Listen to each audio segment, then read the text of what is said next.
PMC ప్రేక్షకులకి నమస్కారం. మనం ఎందరో మహానుభావులతో సజ్జన సాంగత్యం చేస్తున్నాం.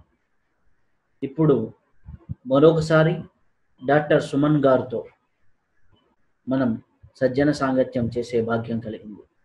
వారు కెనడా దేశంలో ఉంటారు. అక్కడ సునీతమ్మ గారు, మాతా సునీతమ్మ గారు అందించినటువంటి సూక్ష్మ ధ్యానాన్ని, అలాగే పీస్ ట్రీ ఆర్గనైజేషన్ ద్వారా దేశాలకు అందిస్తున్నటువంటి ఒక గొప్ప వ్యక్తి. వారితో మనం ఇప్పటి వరకు సూక్ష్మ ధ్యానం అంటే ఏంటి, వారి అనుభవాలు, అలాగే ఈ యొక్క శరీరం నుంచి విశ్వం వరకు కనెక్షన్ ఏంటి, అలాగే కాన్షియస్ మైండ్ అంటే ఏంటి, సబ్ కాన్షియస్ అంటే ఏంటి, సూపర్ కాన్షియస్ అంటే ఏంటి అనే ఎపిసోడ్స్ మనం ఆల్రెడీ చేయడం జరిగింది. అవి ఎంతో రెస్పాన్స్ రావటం, వారిలో ఉన్న గొప్పతనం ఏంటి అంటే వారు ఏదైతే టాపిక్ ఇచ్చారో ఆ టాపిక్ నుంచి బయటికి వెళ్ళకుండా దాంట్లోని డీపర్గా వెళ్ళి ఇంకా ఇన్నర్కి వెళ్ళి మనల్ని ఇన్నర్ జర్నీ చేయిస్తూ ఎంతో ఆధ్యాత్మికతని ఒక పక్క సైంటిఫికల్గా, ఇంకో పక్క మన భారతీయ సనాతన ధర్మానికి అనుసంధిస్తూ చేస్తున్నటువంటి ఈ ప్రయోగంలో ఇప్పుడు 4వ భాగం మీ ముందుకు వస్తుంది. దీనిలో అసలు శక్తి అంటే ఏంటి, ముక్తి అంటే ఏంటి, శక్తి ద్వారా ముక్తిని ఎలా పొందుతాం, శక్తి నుంచి ముక్తి వరకు ఎలా ప్రయాణం చేస్తాం, అసలుకి ఈ శరీరంలోకి శక్తి ఎలా వస్తుంది, శక్తి రావడం ద్వారా మన శరీరంలో జరిగే మార్పులు, ఆ మార్పుల ద్వారా చివరికి ముక్తి వరకు ఎట్లా చేరుతాం అనే విషయాల్ని, మన యొక్క భారతీయ సనాతన ధర్మాల్లో ఉన్నటువంటి విషయాలతో పాటు ఎంతో సైంటిఫికల్గా ఉన్నటువంటి విషయాల్ని కూలంకషంగా మనం ఈ చర్చా వేదికలో చర్చిద్దాం. నమస్కారం సార్. నమస్కారం అండి రవిశంకర్ గారు, చాలా సంతోషం. మరొకసారి మీకు గుడ్ మార్నింగ్, మాకు గుడ్ ఈవినింగ్. ఓకే, అవును. కెనడా ఇండియా మధ్యలో ప్రయాణం అద్భుతంగా సాగుతుంది. మనం దూరంగా కొన్ని వేల కిలోమీటర్లో ఉన్న అద్భుతంగా ఈ యొక్క ఆధ్యాత్మిక ప్రయాణానికి టైము స్పేసు రెండిటిని జయించి ఆధ్యాత్మికతని పంచుకోవడం అంటే ఇదేనేమో. కరెక్ట్, ఆధ్యాత్మికత అంటేనే అది కదా, time beyond space and time.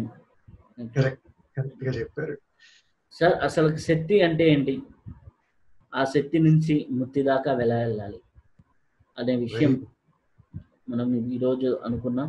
ఆ విషయం గురించి అసలు శక్తి, ముక్తి ఈ రెండు పదాలని ముందర డిఫైన్ చేయండి, ఆ తర్వాత లోపలికి వెళ్దాం. చాలా సంతోషం రవిశాస్త్రి గారు. మీకు, పిఎంసి కార్యవర్గానికి, బ్రహ్మర్షి పత్రిజీ గారికి, మీరందరూ చేస్తున్నటువంటి అపారమైన ఈ సేవకి మా కృతజ్ఞతలు, ధన్యవాదాలు. మీకు సమయం కానీ సమయమైనా కూడా ఆ సమయాన్ని తీసుకుని మీరు కానీ, మీ సాంకేతిక వర్గం కానీ, మీ లీడర్షిప్ టీం కానీ అందరూ మాతో సహకరించి ఈ కార్యక్రమాలను అద్భుతంగా నిర్వహిస్తున్నందుకని శతకోటి ప్రణామాలు. సో శక్తి, ముక్తి వినడానికి చాలా చాలా సింపుల్ గా ఉన్నాయి. అందరికీ కావాలి అనుకునేది కూడా ఈ రెండు. అందరికీ శక్తి కావాలనుకుంటున్నారు, ముక్తి కావాలనుకుంటున్నారు. సో ఫస్ట్ మీరు దాని డెఫినేషన్ ఇమ్మన్నారు, రెండింటిది ఇచ్చి తర్వాత డీప్ గా వెళ్దాం అన్నారు. సో అదే చేద్దాం. సో శక్తి అంటే మనం ఇంగ్లీష్ లో ఎనర్జీ అని అనుకోవచ్చు. దాన్ని మనందరికీ ఏ పని చేయాలన్నా ఒక శక్తి కావాలి అని మనకి మామూలుగా వాడుక భాషలో ఎక్కువగా వింటుంటాము. సో అది శక్తి. కాకపోతే అది ఎక్కడి నుంచి వస్తుంది, దాని ప్రక్రియ ఏంటనేది మనం వెళ్దాం డీప్. ఇక ముక్తి అంటే ఇంకొక పదం, దానికి మనం చాలా కామన్ గా వినేది ఏంటంటే మోక్షం. అంటే ఇక్కడ ఈ శరీరాన్ని, ఈ మనస్సు నుంచి ముక్తి పొందాలి, ఏదో ముక్తి కావాలి, విముక్తి కావాలి అంటుంటారు, రైట్? అంటే ఫ్రీడమ్. ఒక విధంగా చెప్పాలంటే ఫ్రీడమ్ ఆర్ లిబరేషన్ అని కూడా అనుకోవచ్చు. సో అసలు ఈ ముక్తి దేని నుంచి కావాలి, అసలు మనిషి ఎందుకు ముక్తి కోరుకుంటున్నాడు, ఎందుకు ముక్తి అవసరము, దానికి ఈ శక్తి ఎలాగ సహాయపడుతుంది అనేది మాట్లాడుకుందాం. అయితే ఈ రెండిటికి మధ్యలో ఒక చాలా ఇంపార్టెంట్ ఎలిమెంట్ ఒకటి ఉంది. అది కూడా ముందే మీకు చెప్పేస్తాను, ఎందుకంటే మాట్లాడుకోవచ్చు కాబట్టి. ఆ రెండింటిని బ్రిడ్జ్ చేసేటువంటి పాయింట్ భక్తి. ఎందుకంటే భక్తి లేకపోతే శక్తి నుంచి ముక్తికి వెళ్ళడం చాలా కష్టం. అయితే ఆ భక్తి కూడా ఏంటో కనుక్కుందాం, తెలుసుకుందాము. భక్తి అంటే కేవలం మనం బాహ్యంగా ప్రార్థన చేసేటువంటి భగవంతుడా, లేకపోతే ఇంకేదన్నా భక్తి ఉందా? ఆ భక్తిలో ఉన్నటువంటి విధానాలు వీటన్నిటి గురించి తెలుసుకుని మనం ఇక్కడ ఉన్నటువంటి శక్తి నుంచి ముక్తి వరకు భక్తి అనే బ్రిడ్జ్ వేసుకుని ట్రావెల్ చేద్దాం. Okay, okay sir. అలాగే ఈ శక్తిని పొందాలంటే మనం ఏం చేయాలి? శక్తిని పొందాలంటే ఏం చేయాలి? సో దానికి ఒక journey, always personal experience better అని అనుకుంటాం కాబట్టి నా వ్యక్తిగతమైనటువంటి అనుభవాన్ని మీకు చెప్తాను. సో 14 సంవత్సరాల క్రితం మనం ఇదివరకు మాట్లాడుకున్నాం, నేను సునీతమ్మ దగ్గరికి సూక్ష్మ ధ్యానం గురించి వచ్చాను. అంతకుముందు చిన్నప్పటి నుంచి గనక నా జీవితం చూస్తే జనరల్ గా మనం శక్తి అనే పదం ఎక్కువగా వాడం. చిన్నప్పుడు మనకి కొంచెం బలహీనంగా ఉన్న అంటే బలము తక్కువగా ఉంటే ఏం చేస్తారు మనకి తల్లిదండ్రులు కానీ, అరే బాగా తినరా, నువ్వు ఇది తినరా, అది తింటే బాగుంటుంది, మరి ఈ టాబ్లెట్ వేసుకో, ఈ బి కాంప్లెక్స్ టాబ్లెట్ వేసుకో, ఇది చేసుకుంటే నీకు కాస్త బలం వస్తుంది, వీడికి అసలు బలం లేకుండా ఉంది, బలం కావాలి అనేటువంటిది మనకి జనరల్ గా మనం వాడుతుంటాం. డాక్టర్ దగ్గరికి కూడా వెళ్ళినప్పుడు నాకు కొంచెం ఏదైనా నీరసంగా ఉందండి అని అంటుంటాం, అంటే బలహీనంగా ఉన్నాం. ఆయన మనకి మందులు రాస్తాడు, ఇది వాడండి, మల్టీవైటమిన్ వాడండి, బి కాంప్లెక్స్ వాడండి, ఇంజెక్షన్ తీసుకోండి, మీకు కాస్త బలం వస్తుంది, మంచి ఆహారం అది తినండి, బలమైన ఆహారం తీసుకుంటే మీకు బలం బాగా వస్తుంది అని చెప్తుంటారు. సో నా మొదటి జీవిత ప్రయాణం అంతా కూడా బలం మీదనే ఆధారపడింది. అంటే మనకి శక్తి రావాలంటే, బలం రావాలంటే, ఆ శక్తి బలం అనేది మనం చాలా ఈజీగా వాడేస్తుంటాం, కానీ చాలా తేడా ఉంది రెండింటికి. అయితే అది మనకి కేవలం ఆహారం వల్లనే వస్తుంది, బాగా రెస్ట్ తీసుకుంటే వస్తుంది అనేటువంటిది కొంతమంది బాగా నీరసంగా బలహీనంగా ఉన్న వాళ్ళు డాక్టర్ దగ్గరికి వెళ్తే కూడా, బాగా రెస్ట్ తీసుకోండి అమ్మా, మీరు కొంచెం మంచి ఆహారం తినండి బలం వచ్చేటట్టు, అంతవరకే మనం వింటుంటాం, అంతవరకే నాకు కూడా అర్థమైంది. అయితే నేను ఎప్పుడైతే ఈ సూక్ష్మ ధ్యానానికి మొదలు పెట్టానో అప్పుడు దాకా నేను బాగా బలంగా ఉన్నాను అనుకున్నాను, ఎందుకంటే మంచిగా తినేవాడిని, ఇక్కడ ఉన్నాను, అమెరికాలో ఉన్నాను, కెనడాలో ఉన్నాను, మంచి బలిష్టమైన ఆహారము అన్ని దొరుకుతాయి, ఏ దానికి కొదవలేదు ఇక్కడ, ఏది కావాలంటే అది, అన్ని అవైలబిలిటీ చాలా బాగుంటుంది, మీకు బలాన్ని ఇచ్చేటువంటి ఆహారం ఇంకా ఎక్కువగా కూడా ఇక్కడ చాలా దొరుకుతాయి రకరకాలు. సో అవన్నీ తీసుకుని బాగానే ఉన్నాను, నేను మంచి దృఢంగా ఉన్నాను, బలంగా ఉన్నాను అనుకునేవాడిని. అప్పుడప్పుడు జిమ్ కూడా వెళ్తుండేవాడిని, కాస్త కొంచెం శరీరాన్ని మంచిగా ఇచ్చేసుకోవాలి అనేసి. ఆ సమయంలో నేను సునీతమ్మని కలవడం, సూక్ష్మ ధ్యానాన్ని సాధన మొదలు పెట్టడం జరిగింది. ఆ జరిగినటువంటి 1-2 సెషన్లలోనే నాకు తెలియనటువంటి ఒక శక్తి, అక్కడ నాకు మొట్టమొదట అనుభవం జరిగింది, శక్తి అనే అనుభవం. అప్పటిదాకా ఈ శరీరం మీద ఉన్నటువంటి బలమే బలం అని అనుకున్నాను, శక్తి అని అనుకున్నాను, కానీ అప్పుడు ఫస్ట్ టైం అసలు శక్తి అనే వర్డ్, ఎనర్జీ అనే వర్డ్ కూడా నేను ఫస్ట్ వినడం జరిగింది అక్కడే. అంటే ప్రాక్టికల్ సునీతం అంటుంటారు, ఎనర్జీ సుమన్, ఇది ఎనర్జీ, ఈ ఎనర్జీ లోపలికి వెళ్ళి లోపలంతా క్లీన్ చేసి ఆ వైబ్రేషన్స్, ఆ ప్రకంపనాలు వెళ్ళి నీకు ఆ హయ్యర్ వైబ్రేషన్ కి తీసుకెళ్తాయి అని. అక్కడ నాకు మొదటి పరిచయం జరిగింది. పరిచయమే కాకుండా మాట పరిచయం, అనుభవం కూడా జరిగింది. ఏ అనుభవం అంటే, ఆ ధ్యానం చేసిన తర్వాత ఎక్కడ లేని శక్తి లోపల నుంచి ఇలా తన్నుకొస్తున్నట్టు ఉండేది. ఎట్లాగంటే ఇంకా నన్ను ఏ శక్తి ఈ ప్రపంచం ఆపలేదు, నేను ఏం చేయాలనుకున్నా అది చేయొచ్చు, భయము ఆందోళన నన్ను ఏది చేయలేదు, నాకు ఈ ప్రపంచంలో ఏది ఎదురు లేదు, తిరుగు లేదు. అలా అని అది అహం కూడా కాదు, ఒక ఏదో చెయ్యాలి, ఏదో శక్తి చాలా ఉంది, ఈ శక్తితో ఏదో చేసేయాలి అని. ఇన్ఫాక్ట్ ఫిజికల్ గా కూడా నేను ఒక ఎనర్జీ ఫీల్ అవడము, అసలు ఎగరడము, డాన్స్ చేయడము, ఇలా పాటలు పాడుకోవడము, ఇలాంటివంటి రకరకాలటువంటి, నాకే కాదు అక్కడికి వచ్చినటువంటి వాళ్ళు అందరికి కూడా ఇలాంటి అనుభవం జరిగింది.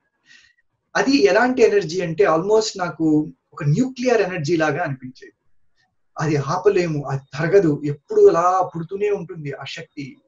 సో అక్కడ మొదటి అనుభవం నాకు జరిగింది. నాకు జరగడమే కాకుండా తర్వాత చాలా మంది సునీతం దగ్గరికి రావడము, వాళ్ళు కూడా ఇలా ఈ సూక్ష్మాతి సూక్ష్మమైన స్థితిని ఎప్పుడైతే అనుభవించినప్పుడు వాళ్ళలో కూడా, వాళ్ళు 60 ఏళ్ళ 70 ఏళ్ళ 80 ఏళ్ళ సంబంధం లేకుండా, మనకి యూజువల్ గా 60 70 80 వచ్చాయంటే చాలా వీక్ గా ఉంటాము, మనకి ఏమి శక్తి ఉండదు, అంతగా బలహీనంగా ఉంటాము. చాలా మంది వచ్చిన కేసెస్ అన్ని కూడా అసలు ఇంకా మాకు అయిపోతుంది, మాకు ఇంకా ప్రాణం పోతుంది, ఇక్కడికి వచ్చి అమ్మ మేము ఈ ఇండియాకి వెళ్ళి చనిపోవాలి, ఇక్కడ ఉంటే కుదరదు మాకు అని అంటే, అమ్మ లేదు లేదు మీరు చక్కగా ఇంకా బతుకుతారు, ఏ ప్రాబ్లం లేదు, మీరు ఇలా పడుకోండి, మీకు ధ్యానం చేపిస్తానని చెప్పి అంతే అక్కడ పడుకోబెట్టేవాళ్ళు. అంతేనండి. ఆ స్థితిలో వచ్చిన వాళ్ళు అసలు ఇంక నేను బతుకుతానా లేదా అనేటువంటి స్థితిలో వచ్చినటువంటి వాళ్ళు కూడా టక్కుమని లెగిసి కూర్చుని అబ్బా! ఏంటి శక్తి, తెలియనటువంటి శక్తి. అలాగనే నాకు జన్మనిచ్చినటువంటి నా కన్న తల్లి కూడా తనకు కూడా చాలా అనారోగ్యాలు ఉండేవి. అనారోగ్యాలకి చాలా టాబ్లెట్లు ఉండేవి ఆవిడకి. ఒక లిస్ట్ 10, 15 టాబ్లెట్లు, దీనికి టాబ్లెట్, దీనికి టాబ్లెట్ అని అన్నిట్లో ఆవిడ వేసుకోవడము, ఏదో విధంగా బలం తెచ్చుకోవడానికి ప్రయత్నం చేయడము, శక్తి తెచ్చుకోవడానికి ప్రయత్నం చేయడం జరుగుతుంది. ఆ సమయంలో నేను ఆవిడని ఇక్కడికి కెనడాకి తీసుకుని వచ్చి మా తల్లిదండ్రుల్ని సునీతమ్మకి పరిచయం చేసి వాళ్ళకి ఆ ధ్యానం ఎక్స్పీరియన్స్ ఇవ్వడం జరిగింది. సో మా నాన్నగారికి అప్పుడు 10 సంవత్సరాల క్రితం వచ్చినప్పుడు ఆయన అప్పుడు 65, మా అమ్మగారికి 55, ఇప్పుడు 75, 65. సో వచ్చినప్పుడు వాళ్ళ పరిస్థితి చాలా అనారోగ్యము, ఎస్పెషల్లీ మా అమ్మగారికి చాలా చాలా అనారోగ్యంగా ఉండేది. అసలు ఎంతకాలం బతుకుతారా అనేది కూడా నాకు ఒక ఇది ఉండేది లోపల. అలాంటి స్థితిలో వచ్చిన ఆవిడ ఇప్పుడు పూర్తిగా అసలు ఎట్లా అంటే ఒక చిన్న పిల్లలాగా అయిపోయారనమాట. ఎందుకని జరిగింది ఆ మార్పు అంటే, ఆ శక్తి లోపల ఉండేటువంటి శక్తిని బయటికి తీసుకుని వచ్చారు సునీత. ఆ లోపల ఉన్నటువంటి సూక్ష్మాతి సూక్ష్మమైనటువంటి ఆ శక్తికి కనెక్ట్ చేయడంతో ఆవిడలో ఉన్నటువంటి ఆ క్లటర్స్, బ్యాగేజెస్, ఆ పాత ట్రామాలు, పెయిన్లు అవన్నీ వెళ్ళిపోయి చక్కగా ఆ శక్తికి డైరెక్ట్ సోర్స్ కి కనెక్ట్ అయ్యారు. ఆ సోర్స్ కనెక్ట్ అయ్యేటప్పటికి మీకు శక్తి వచ్చింది. సో ఇలా నేను రకరకాల కేసెస్ ని చూసి, complicated cases, Crohn's disease, colitis, arthritis, ఇలాంటివన్నీ కూడా క్యూర్ అయిపోవడము చూసి అప్పుడు నాకు అర్థమైంది ఏంటంటే, ఓహో మనం తీసుకునే ఆహారంలో ఉంది శక్తి కొంత. అది మనకి బలాన్ని ఇస్తుంది శరీరానికి, కానీ మనకి అసలు శక్తి అనేది రావాలి అంటే మనం ఆ సూక్ష్మాతి సూక్ష్మమైన స్థితిలో ఒక శక్తి అనేది ఉంది అని తెలుసుకోవడం జరిగింది. సో అయితే ఈ శక్తి ఏంటి అనేది నాకు ఆఫ్ కోర్స్ చాలా క్యూరియాసిటీ స్టార్ట్ అయింది. అసలు ఏంటి అనేది బాగా నేను scientific background, medical science background తో రావడంతో అసలు ఏంటిది, మామూలుగా ఏదైనా ప్రాబ్లం ఉంటే ఇంజెక్షన్ ఏదో ఇస్తాం, మంది ఇస్తాము, అసలు ఇది ఏమీ చేయకుండా ఈ ప్రక్రియలో ఎందుకని ఇంత శక్తి అందరికీ వస్తుంది. చిన్నపిల్లలు వస్తారు, వచ్చి వాళ్ళు అంటారు సెషన్ అయిపోగానే, మెడిటేషన్ అయిపోగానే, అమ్మ మాకు ఏమైనా చేయొచ్చు ప్రపంచంలో అనేటువంటి శక్తి వచ్చేసింది అనేవాళ్ళు. చిన్న చిన్న పిల్లలు, 7 years, 8 years, 10 years ఓల్డ్ పిల్లలు.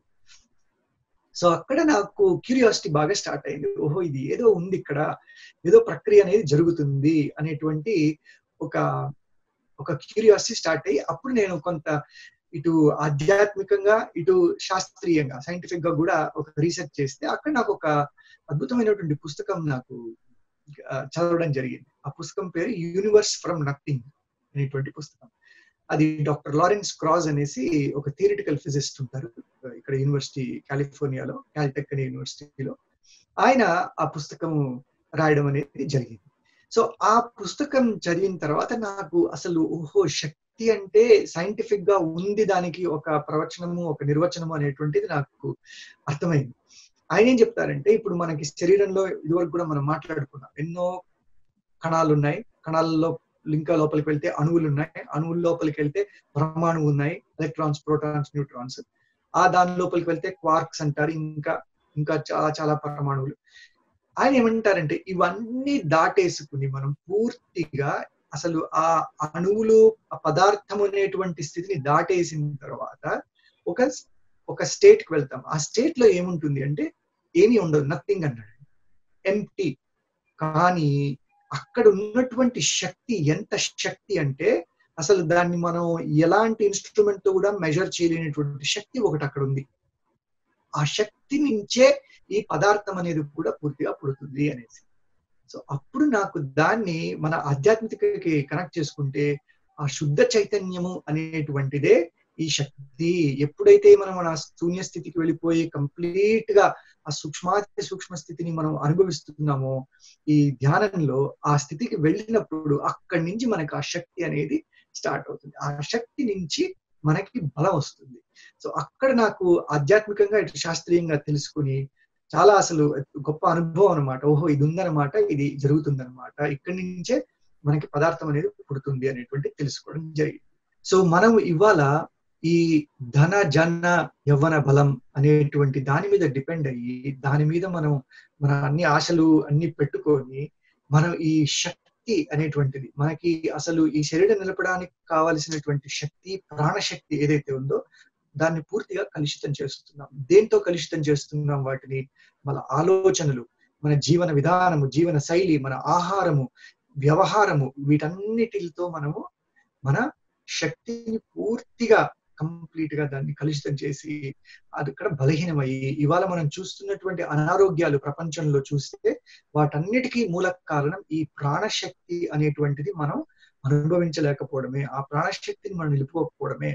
ఎప్పుడైతే ఇలాంటి మనకి సూక్ష్మ ధ్యానం లాంటి ధ్యానాలు కానీ ఎన్ని ధ్యానాలు మనం డీప్ గా వెళ్ళి ఎప్పుడైతే ఆ సూక్ష్మ స్థితిలో ఉన్నటువంటి ఆ శక్తిని మనం అనుభవించగలుగుతామో అప్పుడు ఈ పైన ఉన్నటువంటి అరిషడ్ వర్గాలు, మన అలవాట్లు, మన జీవన విధానాన్ని మార్చుకుంటే ఆటోమేటిక్ గా మనం మళ్ళీ ఆ శక్తికి కనెక్ట్ అయ్యేటువంటి అవకాశం ఉంటుంది.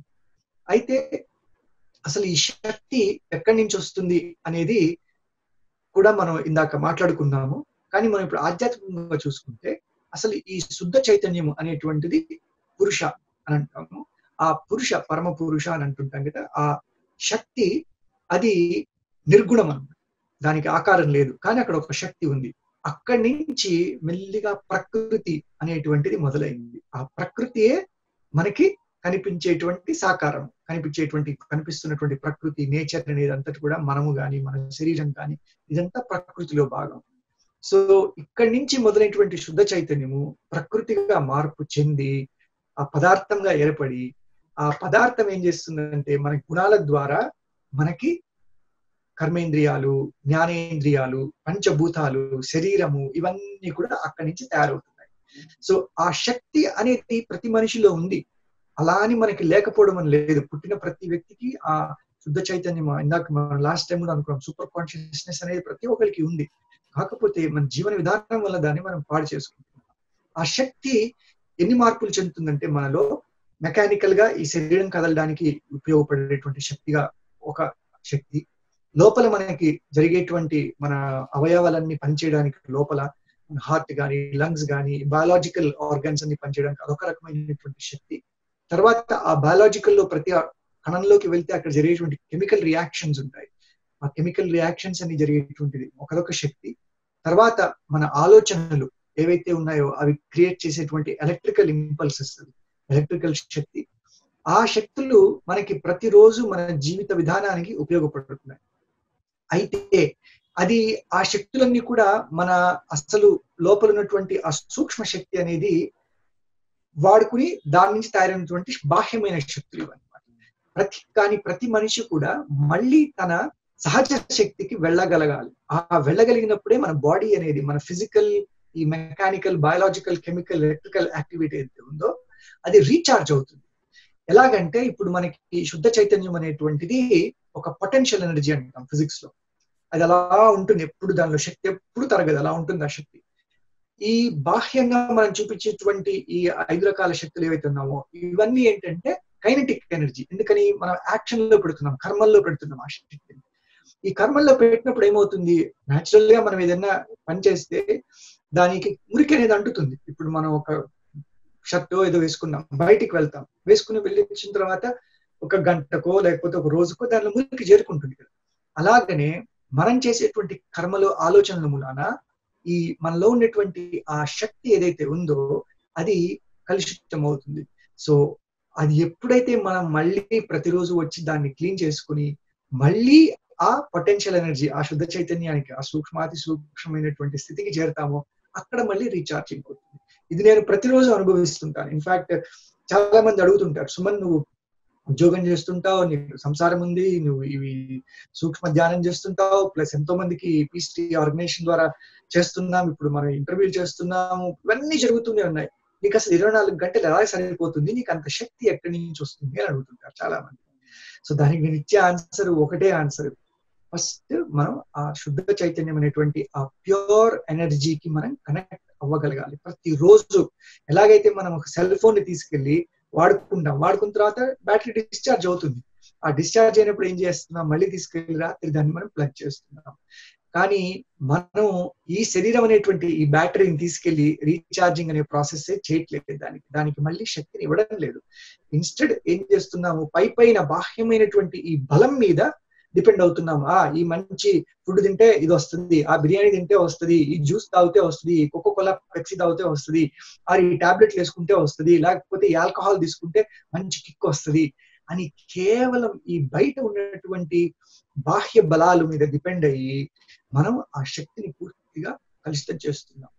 సో ఈ శక్తిని మనం అసలు ఎట్లాగా బయటికి తీసుకురావాలి, దాన్ని బాగా చక్కగా సమృద్ధి చేసుకుని దాన్ని రోజు మళ్ళీ నూతనమైనటువంటి చైతన్యాన్ని తీసుకురావడం ఎలాగా అనేది ఒక ప్రశ్న. అయితే ఈ శక్తిని బయటికి తీసుకురావడం ఎలా అనే దాని ముందర ఇప్పుడు మీరు శక్తి గురించి చెప్పారు కదా, ఈ శక్తిలో కైనెటిక్ ఎనర్జీ అలాగే పొటెన్షియల్ ఎనర్జీ అన్నారు.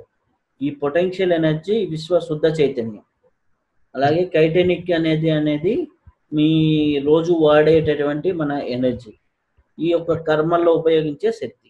అయితే ఈ శక్తికి మనం అనుకుంటున్న బలానికి, బలం శక్తి, భౌతికమైనది బలం,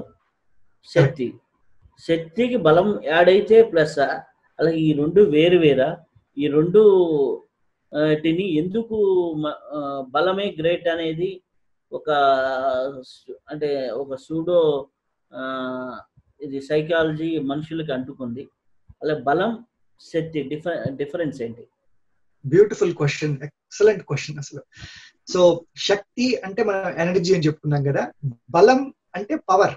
సో బలం ప్రదర్శనీయమైనటువంటిది, శక్తి నిదర్శనీయమైనటువంటిది. శక్తి నిదర్శనం అయితే బలం ప్రదర్శనం. సో ఈ శక్తిని మనం ఉపయోగించాలంటే దాన్ని ఉపయోగించే ప్రక్రియని మనం బలం అంటుంటాం. శక్తిని ఉపయోగించేటువంటి ప్రక్రియని బలం అంటుంటాం. మనం ఇంత శక్తి వాడితే ఇంత ఫాస్ట్ గా చేయొచ్చు పనులు, దానికి ఇంత బలం కావాలి అని అంటాం. అంటే ఇంత క్వాంటిటీ ఆఫ్ శక్తిని తీసుకుని ఒక పని చేయడానికి అయ్యేటువంటి ఎనర్జీని మనం బలం అనేటువంటిది యూజ్ చేస్తాం. That is what is power. Even science లో కూడా మీరు చూస్తే energy is the source, power is the outcome. How fast you can do something, how efficiently you can do something అనేది బలం. కాకపోతే అన్ఫార్చునేట్లీ మనకి ఆ అవగాహన, ఎడ్యుకేషన్ లేక కేవలం మనం ఏం చేస్తున్నాము, ఈ బలం మీద డిపెండ్ అవుతున్నాం. ఈ బలం మీద డిపెండ్ అయ్యి సోర్స్ మర్చిపోతున్నాం. ఆ పవర్ మనకి ఎందుకని కూడా జరుగుతుందంటే, ఈ పవర్ అనేది ఒక విధంగా చెప్పాలంటే మాయ. మనకి ఆ పవర్ తో వచ్చేటువంటి రిజల్ట్ ని చూసి ఇదంతా పవర్ ద్వారా వస్తుంది అని అనుకుని ఇది మర్చిపోతున్నాం. మనం దీని గురించి ఈవెన్ లాస్ట్ ఎపిసోడ్ లో మైండ్ గురించి మాట్లాడినప్పుడు కేనా ఉపనిషద్ లో ఉన్నటువంటి ఒక చిన్న కథను చెప్పుకున్నాం. ఎట్లా అయితే ఈ అగ్ని, వాయు, ఇంద్రాదులు, ఈ శక్తులు ఈ వాళ్ళ బలాన్ని ప్రయోగిస్తున్నారు, రైట్? బలాన్ని ప్రయోగించి అదే శక్తి అనుకుంటున్నారు. అప్పుడు ఈ శుద్ధ చైతన్యమైనటువంటి పరబ్రహ్మం వచ్చి వాళ్ళకి ఒక మంచి లెసన్, మోరల్ అనేది ఇవ్వడం జరుగుతుంది. మనం విన్నాం, చెప్పుకున్నాం కదా. సో అదనమాట డిఫరెన్స్. అంటే బల ప్రదర్శన అనేది జరుగుతుంది, దానికి ఆధారం శక్తి అవుతుంది. బల ప్రదర్శనకి ఆధారం శక్తి అవుతుంది కదా. అయితే ఈ శక్తి అనేది శుద్ధ చైతన్యం నుంచి వస్తుంది అన్నారు, అంటే యూనివర్స్ నుంచి కనెక్ట్ అవుతుంది అన్నారు. ఓకే, ఇంటర్నల్ గా కూడా మనలో కుండలిని అనే ఒక శక్తి ఉంటుంది. అది ప్యూరిఫై అవటం వల్లనే మనిషిలో చేంజెస్ వస్తాయంటారు. ఈ యొక్క ప్యూర్ శుద్ధ చైతన్య శక్తికి, కుండలిని శక్తికి ఉన్న అనుబంధం ఏంటి, డిఫరెన్స్ ఏంటి? సేమ్, ఆ రెండు ఒకటే. ఆ విశ్వ చైతన్యంలో ఉండేటువంటి శక్తి, లోపల ఉండేటువంటి కుండలిని శక్తి రెండు ఒకటే. అది ప్రతి అణువణువు, ప్రతి కణకణంలో మనకు ఉంది. అది కాకపోతే కుండలిని అనేది ఒక స్థితిలో, ఒక స్టేజ్, ఒక దీనిలో ఉన్నటువంటిది మనకి శాస్త్రంలో చెప్పబడుతుంది. కాకపోతే అది సేమ్. అది అందుకనే ఆ కుండలిని అవేకన్ అయినప్పుడు, అది ఎప్పుడైతే మనకి స్టార్ట్ అయిందో మనకు ఒక రకమైనటువంటి శక్తి వస్తుంది అనేటువంటి అందరూ మనం వింటుంటాము. సో ఆ శక్తి ఏంటంటే మనలో ఉందన్నమాట, దాగి ఉంది ఆ శక్తి. దాన్నే న్యూక్లియర్ ఎనర్జీ అని విందాకనే దాన్ని సూక్ష్మ శక్తి అని కూడా మనం అనుకోవచ్చు. సో ఆ రెండు ఒకటే, ఆ రెండింటికి భేదం ఏం లేదు. ఇందాక మనం అనుకున్నట్టు ఆ పురుష స్థితిలో నుంచి మనకి ప్రకృతి వచ్చినప్పుడు అలా వచ్చినప్పుడు ఆ శక్తి అలా వస్తుంది. ఎలా అయితే మనం తల్లి గర్భంలో నుంచి శిశువుగా బయటకు వస్తున్నప్పుడు తల్లిలో ఉన్నటువంటి అవన్నీ తీసుకుని, ఆ క్వాలిటీస్ అన్ని తీసుకుని మనం అలా వస్తున్నామో, అదే విధంగా మనకి సూపర్ మదర్ ఎవరు? పరమ పురుష ప్రకృతి. అక్కడ ఆ కనెక్షన్ ఉంటూనే మనం ఇలా వచ్చాము. ఆ కనెక్షన్ ఉంది ఇంకా మనకి. కాకపోతే మన అజ్ఞానం చేత, మన అంధకారం చేత, మన అవిద్య చేత ఆ కనెక్షన్ ని మనం మర్చిపోతున్నాం. ఆ కనెక్షన్ ఎప్పుడైతే మళ్ళీ క్రియేట్ అయిందో, ఆ కుండలిని అనండి, సూక్ష్మ శక్తి అనండి, whatever name we want to give, we can give. ఆ కనెక్షన్ మళ్ళీ ఏర్పడింది అనుకోండి, ఫినిష్. మళ్ళీ మీకు కంటిన్యూస్ సోర్స్ వస్తూనే ఉంటుంది. ఆ సోర్స్ కి ఎప్పుడు ఆపదు మీకు. కానీ ఆ సోర్స్ ఆపుతుంది ఏంటి అంటే మన జీవన విధానాలు, మన ఆలోచనలు, మనకున్నటువంటి వ్యసనాలు, ఇవన్నీ ఆ లింక్ ని బ్రేక్ చేస్తాయి. అయితే ఈ శక్తిని మీరు అన్నారు కదా, నెక్స్ట్ స్టెప్ అందుకోవడం ఎలా అనేది. నెక్స్ట్ అందుకోవడం ఎలా, దానికి అసలు చాలా ప్రాక్టికల్ అండి. అది మనం ఎక్కడో వెళ్ళి ఏ అడవుల్లోనో గుహల్లోనో ఉంటే వచ్చేది కాదు. అది ఇక్కడ ఉండే చేసుకోవచ్చు. దానికి అందుకనే శ్రీకృష్ణ పరమాత్మ చాలా చక్కగా ఒకటే ఒక శ్లోకంలో భగవద్గీతలో చెప్పారు, యుక్తాహార విహారస్య యుక్త చేష్టస్య కర్మసు యుక్త స్వప్న బోధస్య యోగో భవతి దుఃఖః. ఈ 4 లైన్లు ఉన్నటువంటి శ్లోకంలో మొత్తం అసలు మనకి లైఫ్ ఎలా లీడ్ చేయాలని చెప్పారండి. అంటే మనం తినేటువంటి ఆహారాన్ని రెగ్యులేట్ చేయాలి, మనం ఆలోచనలు, మన కర్మల్ని రెగ్యులేట్ చేయాలి, కరెక్ట్ గా ఒక పరిమితమైనటువంటి విధానంలో దాన్ని చేయాలి. అలానే మనకి నిద్ర కూడా ఎంత కావాలో అంతనే ఉండాలి. అది ఉన్నప్పుడే మన జీవితం ఒక యోగం అవుతుంది. ఆ యోగం అంటే ఏంటి? కలయిక, యూనియన్. దేంతో అవుతుంది యోగం అంటే? ఈ లోపల ఉన్నటువంటి ఆ సూక్ష్మ శక్తి మళ్ళీ ఆ శుద్ధ చైతన్యం ఒకటైతే అక్కడ అయినప్పుడు మనకి పూర్తిగా దుఃఖాలన్నింటికి నివారణ. ఈ ఒక్క శ్లోకం చాలండి మీకు క్లారిటీ ఇవ్వడానికి. అన్ని ఎన్కంపాస్ చేశారు ఆయన అందులో. అంటే మనకు ఉన్నటువంటి స్థూల శరీరము, సూక్ష్మ శరీరము, కారణ శరీరము, ఈ మూడిటికి కావలసినటువంటివి ఎలాగ ఇవ్వాలి, ఎంత ఇవ్వాలి అనేది ఇందులో చెప్పారు ఆయన. సో మనకి స్థూల శరీరానికి ఎక్కడి నుంచి వస్తుంది శక్తి? మనం తినే ఆహారం నుంచి వస్తుంది. సో అది కరెక్ట్ గా పరిమితిగా తీసుకోవాలి. నెక్స్ట్ సూక్ష్మ శరీరానికి, సూక్ష్మ శరీరం అంటే మన ఆలోచనల నుంచి పుట్టేటువంటి కర్మలు, దాని నుంచి సూక్ష్మ శరీరం రెగ్యులేట్ చేసుకోవచ్చు. తర్వాత మనం నిద్ర, ఎంత నిద్ర ఉంటే కరెక్ట్ గా మళ్ళీ ఆ కారణ శరీరాన్ని కనెక్ట్ అవుతే అక్కడ కంప్లీట్ రీఛార్జ్ అవుతాయి. ఎప్పుడైతే ఈ 3 కరెక్ట్ బ్యాలెన్స్ లోకి వస్తాయో అప్పుడు మనం మళ్ళీ ఆ రీఛార్జింగ్ ఆఫ్ ద సోర్స్ నుంచి రీఛార్జింగ్ అనేది శక్తి స్టార్ట్ అవుతుంది. మీరు చెప్పిన దాని ప్రకారం చూసుకున్నట్లయితే భౌతిక శరీరం, సూక్ష్మ శరీరం, కారణ శరీరం, ఈ 3 శరీరాలు ఒకదానికొకటి అనుసంధానం, సమన్వయ స్థితిలో ఉన్నప్పుడు ఆటోమేటిక్గా సోర్స్ కనెక్ట్ అవుతామని చెప్తున్నారు. ఈ సోర్స్కి కనెక్ట్ అవ్వటం భౌతికంగా ఆహారం, మానసికంగా హ్యాపీగా సాధన, ఆధ్యాత్మిక సాధన, ధ్యాన సాధన. ఆ కారణ శరీరానికి వెళ్ళినప్పుడు ఒక నిద్ర, యోగ నిద్రలోకి వెళ్ళినప్పుడు ఆటోమేటిక్గా యోగ నిద్ర కారణ శరీరాన్ని శుద్ధి చేస్తే కాజ్ అనేది ఏదైతే ఉందో దాని నుంచి ఆలోచన నుంచి వాస్తవంలోకి భౌతికంగా వస్తుంది. అయితే ఇక్కడ ఇవన్నీ ప్రాసెస్ జరుగుతున్నప్పుడు ఈ కారణం ఏదైతే పుట్టిందో మూల కారణం, ఆ మూల కారణంకి వెనక ఒక స్పార్క్ ఉండేది శక్తి. ఆ స్పార్క్ ఉన్నప్పుడు, మూల కారణం ఉన్నప్పుడు మనిషి ఒక కర్మ వలయంలో చిక్కుంటాడు. దీని నుంచి కూడా ఎలా బయటపడాలి, ఎలా విముక్తి చెందాలి అంటే మోక్షము ముక్తి అనే దానికంటే ఇప్పుడు వీడికి ఏదో ఫైనాన్షియల్ ప్రాబ్లం ఉంటుంది, వీడికి ఏదో కుటుంబంలో వైఫ్తో చికాకు ఉంటుంది, ఇంకా ఏయో చిన్న చిన్న ప్రాబ్లమ్స్ ఉంటాయి. ఓకే, ఈరోజు నా దగ్గరకు ఒక ఆస్ట్రాలజీ క్లయింట్ వచ్చారు, 62 ఏళ్ళు, ఆయనకి ఏంటంటే వైఫ్తో ప్రాబ్లం అని చెబుతున్నాడు. సో 62 సో అనమాట. సో 62 ఏళ్ళలో వైఫ్తో ప్రాబ్లం అని ఉన్నాడు. ఇలా ఎక్కడో మోక్షాన్ని ముక్తిని చనిపోయిన తర్వాత పొందేదానికంటే ఉన్న దాంట్లో ఈ యొక్క విముక్తి ఎలా పొందాలి, ఆ విముక్తి పొందాలంటే ఏం చేయాలి? అయితే దీంట్లో ఇప్పుడు మీరు చెప్పారు కదా, ఒక్కొక్క ఆహారము ఫిజికల్ బాడీకి ఎలా ఉపయోగపడుతుంది, అలాగే వచ్చేసి ఆలోచనలు సాధన ప్యూరిఫై చేస్తే ఇది సూక్ష్మ శరీరానికి ఎలా ఉపయోగపడుతుంది, అలాగే సోర్స్ కనెక్ట్ అయితే కారణ శరీరంలో ఎలా మారుతుంది, ఈ విషయాల గురించి చెప్పండి. బ్యూటిఫుల్.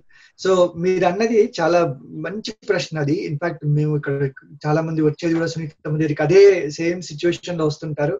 20 ఏళ్ల నుంచి మొదలుపెట్టి 70 ఏళ్ల వరకు కూడా మాకు ఇంట్లో ఇంకా ప్రాబ్లమ్స్ ఉన్నాయి, మా భార్య కెనడాలో కూడా వైఫ్లు ప్రాబ్లం చేస్తారా? భారతదేశ మనిషి కదండి ఎక్కడికైనా. అంటే ఎక్కడైనా వైఫ్ అంటారా? అంటే వైఫ్ అయినా అవ్వండి, హస్బెండ్ అవ్వండి, మనం ఇద్దరిని తప్పులు ఇద్దరు వైపు ఉండొచ్చు. రైట్ అది మళ్ళీ అది ఒకరి నుండి కోపం వస్తుంది, హస్బెండ్స్ కూడా. కరెక్ట్. అది ప్రాబ్లమ్స్ ఇన్సైడ్ అన్నమాట. ఎవరన్నా రానివ్వండి. సునీత ఏం చేస్తారంటే ఇక్కడ మీరు కెనేడియన్ అవ్వనివ్వండి, అమెరికన్ అవ్వనండి, ఇండియన్ అవ్వనివ్వండి, ఆఫ్రికన్ అవ్వనివ్వండి, ఇట్స్ డజంట్ మ్యాటర్. అందరికీ ఉండేటువంటి సమస్యలే, ఎవ్వరు ఎక్సెప్షన్ కానే కాదు ఇందులో అసలు. కాకపోతే దాన్ని ఎట్లాగా సాల్వ్ చేసుకోవాలంటే మీరు ఇందాక చెప్పారు, ఆ ముక్తి అనేది మనం తర్వాత వస్తాం దానికి ఇంకా డీటెయిల్డ్ గా. ముక్తి అంటే అది ఎక్కడో బయట ఎక్కడికో వెళ్ళి సంపాదించుకునేది కాదు. ఆ ముక్తి అంటే ఇక్కడే మన ఆలోచనల నుంచి విముక్తి పొందడమే నిజమైన ముక్తి. మన ఏవ మనుష్యానాం కారణం బంధ మోక్షయో అంటే ఈ మనస్సుని మనల్ని బంధిస్తుంది, మనకి ముక్తిని కూడా వస్తుంది. ఆ మనస్సుని ఎప్పుడైతే నియంత్రించగలుగుతామో ఆ నియంత్రణ ద్వారా మనం ముక్తిని పొందగలుగుతాం. దాని గురించి మళ్ళీ మాట్లాడుతాం. అయితే దానికి ఫస్ట్ స్టెప్ సునీతమ్మ ఎవరి ప్రాబ్లమ్స్ తీసుకొచ్చినా కూడా ఆవిడ అడిగే ప్రశ్న, నన్ను కూడా అడిగిన ప్రశ్న అదే ఫస్ట్ నేను ఆవిడని కలిసినప్పుడు, which is what inspired me. నాకు అది ఆల్మోస్ట్ ఒక చెంప దెబ్బ కొట్టినట్టు అనిపించింది అనమాట. ఆవిడ అడిగిన ప్రశ్న, అసలు నిన్ను నువ్వు సరిగ్గా చూసుకుంటున్నావా? Are you taking care of your self అని సింపుల్ ప్రశ్న అడిగారండి. ఆ ప్రశ్న నన్ను ఎవరూ అడగలేదు నా జీవితంలో ఇదివరకు. అది నాకు ఒక్కసారి అవేకనింగ్ లాగా అనిపించింది అనమాట. జ్ఞానోదయమైనటువంటి ప్రశ్న అనమాట. అక్కడ నాకేమన్నారంటే, సుమన్ ఫస్ట్ నువ్వు నీ శరీరాన్ని బాగా చూసుకుంటున్నావా? లేదు. ఏది పడితే అది తింటున్నావు, ఎప్పుడు పడితే అప్పుడు తింటున్నావు, ఎలా పడితే అలా తింటున్నావు, అది లేదు. ఆలోచనలు ప్యూరిఫై చేసుకుంటున్నావా? లేదు. సో ఇవి రెండు లేనప్పుడు అసలు ప్రాబ్లం తర్వాత పక్కన పెట్టు కాసేపు. ఎవరు వచ్చినా కూడా ఎంతో కాంప్లికేటెడ్ ప్రాబ్లం తీసుకొస్తారు. ఆవిడ ఒకటే అంటారు, పక్కన పెట్టండి, కొంచెంసేపు ఆ ప్రాబ్లం అక్కడ ఉంచి ఫస్ట్ నువ్వు నీ మీద తీసుకున్న అటెన్షన్, నువ్వు అసలు నిన్ను టేక్ కేర్ చేసుకుంటున్నావు. నీకు ఇంత పవిత్రమైనటువంటి శరీరము, పవిత్రమైనటువంటి జన్మ, ఒక మనస్సు, ఈ ఆత్మ వదిలేయండి ప్రస్తుతానికి, అది కూడా పక్కన పెట్టమంటారు. ఫస్ట్ ఆధ్యాత్మికను కూడా పక్కన పెట్టండి అంటారు వచ్చినప్పుడు. ఫస్ట్ అసలు నీకు నువ్వు చేయవలసినటువంటి ధర్మాలు కరెక్ట్ గా చేస్తున్నావా? ఉదాహరణకి ఆహారమే తీసుకుందాం. ఆహారానికి మనకి 3 చక్కని నియమాలు ఇచ్చారు. ఓకే, హితం హితం రిధం. రైట్, అంటే మనము తీసుకునేది హితంగా ఉందా ఆహారము? నెక్స్ట్ రిధం అంటే టైంకి తీసుకుంటున్నామా? మితం కరెక్ట్ గా తీసుకోవాల్సినంత తీసుకుంటున్నామా లేదా? ఇవాళ మీరు చూడండి, ఆ 3 పూర్తిగా పోయినాయి. ఎప్పుడు పడితే అప్పుడు తింటున్నాం మనం. మోస్ట్ ఆఫ్ అందరూ కాకపోవచ్చు, చాలా వరకు. ఇప్పుడు ఎందుకంటే ఉద్యోగాల మనకు ఉండేటువంటి స్ట్రెస్ అలానే ఉంది. పొద్దున్న వెళ్తున్నాం, రాత్రి వస్తున్నాం, ఎప్పుడో 9కో 10కో డిన్నర్ చేస్తున్నాం. అసలు 9-10కి డిన్నర్ చేయడం అనేది మంచి అలవాటు కానీ కాదు. అది హెవీ డిన్నర్. దాని తర్వాత మళ్ళీ ఏం వాకింగ్ ఉండదు, ఏమి ఉండదు, వెళ్ళి డైరెక్ట్ గా పడుకుంటున్నాం. మళ్ళీ పొద్దున్న లెగుస్తున్నాం, కాఫీ అంటాం, ఇంకేదో అంటాం. అసలు శరీరానికి వాటర్ ఇస్తున్నాం మనం. పొద్దున్న లెగ్గానే 2-3 గ్లాసులు వాటర్ ఇవ్వాలి. ఎందుకని ఇవ్వాలి?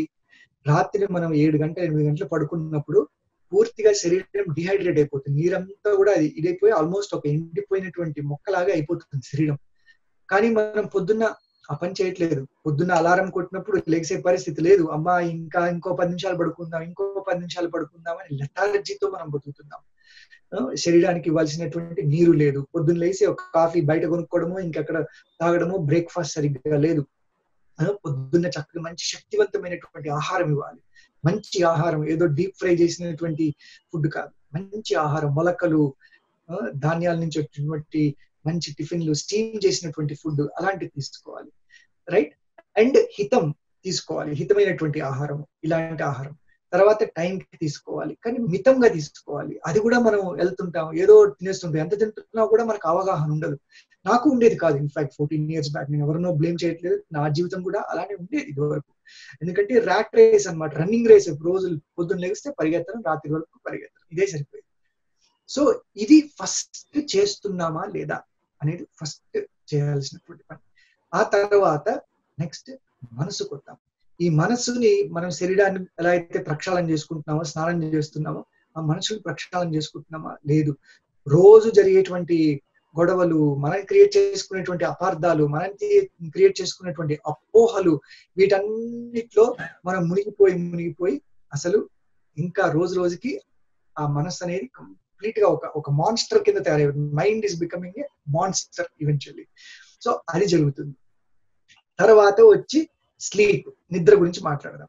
ఓకే, ఇన్ఫాక్ట్ నిద్ర కంటే ముందు ఆ మనస్సులో ఉండేటువంటి ఆ ఇంపల్సెస్ ఏవైతే కలుషితం చేసామో దాని నుంచి మనం కర్మలు చేస్తున్నాం. సో మనం తీసుకునే యాక్షన్స్ కూడా ఒక విచక్షణ లేనటువంటి యాక్షన్స్, చేసేటువంటి కర్మలు కూడా ఎప్పుడు పడితే అప్పుడు, ఎప్పుడు కోపం వస్తుందో తెలియదు, ఎప్పుడు ఏం చేస్తామో తెలియదు. సో నియంత్రణ అనేటువంటిది ఏదైతే కృష్ణుడు భగవద్గీతలో చెప్పాడో, యుక్త ఆహారము లేదు, యుక్త చేష్టస్య లేదు, యుక్త స్వప్న ఇది కూడా లేదు. ఎందుకంటే మనం పడుకునేటువంటి నిద్ర వస్తే ప్రస్తుతం రాత్రి పడుకునే ముందు వరకు సెల్ ఫోన్, ఎవరు మెసేజ్లు చేశారు, ఏం మెసేజ్లు చేశారు, మాట్లాడుకోవడం, ఫోన్ల మీద ఉండడం, కంప్యూటర్ల మీద ఉండడం, ఇవన్నీ ఎక్కడికి వెళ్తున్నాయి? ఇక్కడికి వెళ్తున్నాయి, ఈ చిత్తంలోకి వెళ్తున్నాయి, సబ్ కాన్షియస్ లో చేరుతున్నాయి. చేరి ఏం చేస్తున్నాయి? మనకు రాత్రి పడుకున్నప్పుడు అంత కలలు గందరగోళమైనటువంటి కళలు, రైట్? ఇది వరకు నేను ధ్యానం మొదలు పెట్టకముందు నాకు ఏవో కళ్ళు వస్తుండేవి, భయమైన కళ్ళు, ఆ కళలు, ఈ కళలు. పొద్దున్న లేచేటప్పటికి ఏమవుతే ఆ కళలతో మనకి ఎనర్జీ అంతా, శక్తి అంతా నిర్వీర్యంగా ఉంటుంది. అసలు ఏమీ లేదు, నాకు ఓపిక లేదు అనేటువంటి భయము, ఆందోళనతో లేవస్తున్నాం. సో మనకు కావాల్సింది క్వాలిటీ స్లీప్. ఈ మధ్య చాలా మంది, మీరు 8 hours ఖచ్చితంగా పడుకోవాలి, 8 hours sleep is very good అంటారు. ఐ థింక్ అది కరెక్ట్ కాదు. యాక్చువల్ గా మనకి 8 hours స్లీప్ అవసరం లేదు. నేను 5 గంటలే పడుకుంటాను. 5 గంటల కంటే ఎక్కువ నేను పడుకోలేను. యాక్చువల్గా లెగిసిపోతాను, చక్కగా ఎనర్జీతో లెగుస్తాను. ఎందుకని? ఆ మైండ్ అనేది, మనసు అనేది క్లీన్ అయిపోయింది. రాత్రి పడుకునే ముందు ఒక ధ్యానం చేశానంటే పూర్తిగా ఆ క్లీన్ అయిపోయి మళ్ళీ ఆ సోర్స్ కనెక్ట్ అవుతుంది. ఆ సోర్స్ లో రీఛార్జ్ అయిపోయేటప్పటికి పొద్దున్న శరీరం చక్కని శక్తితో లెగుస్తుంది. సో అది చాలా అవసరం. అండ్ ఆ ధ్యానంలో కూడా అఫ్ కోర్స్ చాలా సైంటిఫిక్ రీసెర్చ్ లో తెలుసుకుంటున్నారు. ఎండార్ఫిన్స్ అనేవి, డోపమిన్ అని, సెరటోనిన్ అనేవి, ఇవన్నీ డిఫరెంట్ కెమికల్స్ మన బాడీలో ప్రొడ్యూస్ అవుతాయి అన్నమాట. దాని ద్వారా మన మైండ్ కామ్ అవ్వడము, ఆ లోపల ఒక రకమైనటువంటి ఆనందం స్టార్ట్ అవ్వడము, ఇవన్నీ సైంటిఫిక్ రీసెర్చ్ ఎలానో ఉంది ధ్యానం మీద. తర్వాత ఎక్సర్సైజ్, మనం ఎంత ఎక్సర్సైజ్ ఇస్తున్నాం బాడీకి. ఇవాళ మన జీవితాలన్నీ కుర్చీలకే అంకితం అయిపోయినాయి పూర్తిగా. అసలు లెగిసి మనం బయటికి వెళ్ళి వ్యాయామం లేదు, యోగా టైం లేదు మనుషులకి, రైట్? ఏదో ఒక ఎక్సర్సైజ్, వాకింగ్ అన్న కనీసం ఇస్తే ఏమవుతుంది? అగైన్ మన ఈ మెకానికల్ ఎనర్జీ, ఈ బయాలజికల్ ఎనర్జీ అనేది నియంత్రించబడుతుంది. సో ఈ 4 వాక్యాల్లో, ఈ శ్లోకంలో కృష్ణుడు మనకి ఎట్లాగా జీవించాలి అనేటువంటి అద్భుతమైనటువంటి ప్రణాళికని మనకి ఇచ్చాడు. అది గనక ఫాలో అవుతే ఫస్ట్ సెల్ఫ్ కేర్ స్టార్ట్ అయింది. ఆ తర్వాత మనం ఆ చేయగా ఏమవుతుంది? ఆ డిసిప్లిన్ తో, ఆ డిసిప్లిన్ ఇంపార్టెంట్. ప్రతిరోజు ఒక నిర్ణీత సమయానికి మనం చేయగలగాలి. అవన్నీ చేయకుండా మనం ఏం చేస్తున్నామంటే ఎప్పుడు పడితే అప్పుడు లేస్తాం, ఎప్పుడు పడితే అప్పుడు తింటున్నాం, ఎప్పుడు పడితే అప్పుడు పడుకుంటున్నాం. రాత్రి మధ్య ప్రతి ఒక్కళ్ళు 11, 12 కామన్ అయిపోయింది. కానీ దానివల్ల లాభం లేదు. మన శరీరానికి మళ్ళీ ఆ సోర్స్ కనెక్ట్ అయ్యే ఛాన్స్ రావడం లేదు. ఆ సోర్స్ కనెక్ట్ అయినప్పుడు శక్తి స్టార్ట్ అవుతుంది.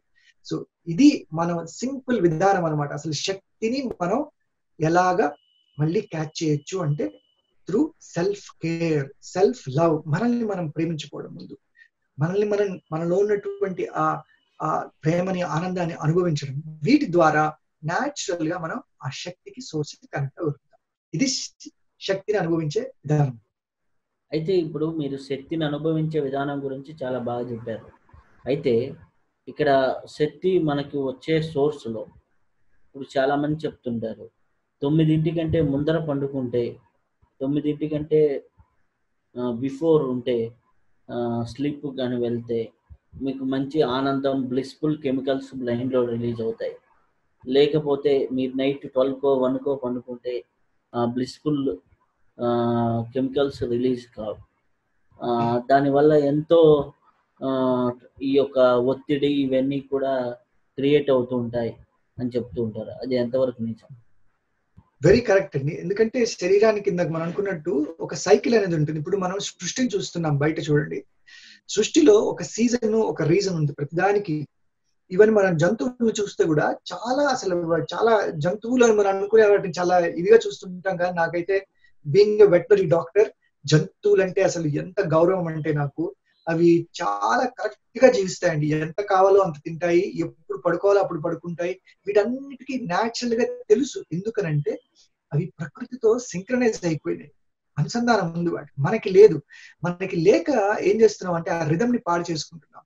ఇప్పుడు మనకి రావాల్సిన టైంకి వర్షాలు వస్తాయి, రావాల్సిన టైంకి ఎండాకాలం వస్తుంది. వాటిలో ఏమైనా మార్పు ఉందా చెప్పండి ఈ సీజన్స్ లో? లేదు. ఎందుకని?